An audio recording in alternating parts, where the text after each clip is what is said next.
again because it was too short. As a member of the European Parliament's Committee on Civil Liberties, Justice and Home Affairs, I am pleased to write and formally express my support for Pax Christi's Triennial World Assembly Youth Seminar. I am pleased to know that young people, indeed the future leaders of Europe, are taking up these issues and engaging policymakers at the highest level in their effort to stand in solidarity with those most directly affected by the achievement or failure of the Millennium Development Goals. I congratulate them on their efforts and wish them continued success in their coordinated campaign for sustained political advocacy on these issues.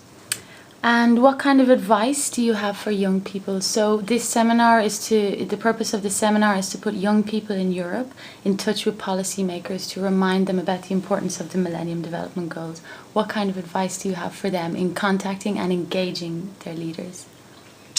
What I've got at my age, when I was a young person, that young people should never stop to dream, to revolt against the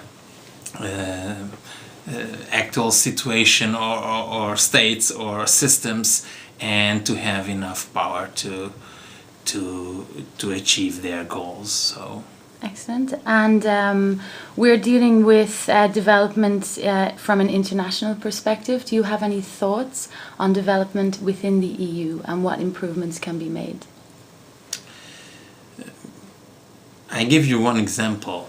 That many years regarding immigration, a lot of European Union decision makers, politicians thought that they need to push a lot of money into such projects like border security, the Frontex program.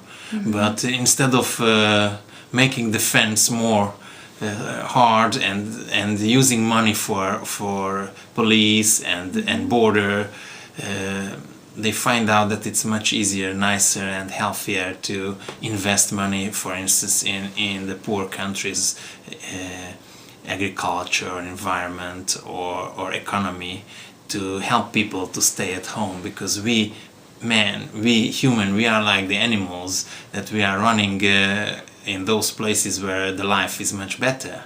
So when Europe has more than 30 million immigrants each year, and in the world we have over 1 billion starving people, and half of them are in Africa, and everybody's trying to come here. I think that we cannot think about just helping Europe or developing Europe. And of course, maybe this interview is too short to give a lot of examples how to achieve a more developed society. But as a member of the ASEAN delegation, I'm always telling to my friends in ASEAN that don't copy everything from the European Union. We cannot be a model for you, just a source of inspiration. That instead of being enemies, instead of trying to fight and win over each other, let's try to cooperate and understand that my neighbor's healthy and my neighbor's success is my success too. Very good. And one final question. So the United Nations will meet in September this year to discuss the 10-year review of the Millennium Development Goals. Do you think then that the European Union has any advice to give the United Nations? Any new messages they can give in support of the Millennium Development Goals or not? Do you think Europe can help in this regard?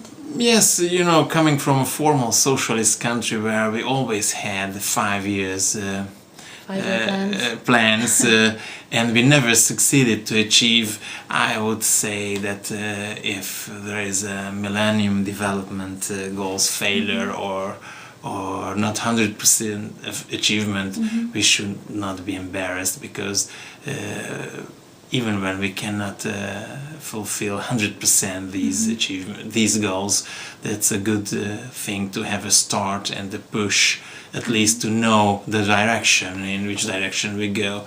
As we say always in a report, what we are discussing in the European Parliament, if we know that we cannot achieve, let's say, 1 mile today, let's try to find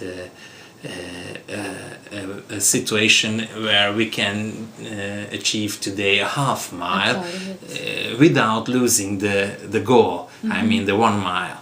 So I think that the European Union has the experience from the past to give some advices or maybe some perspective what to do. So optimism, basically.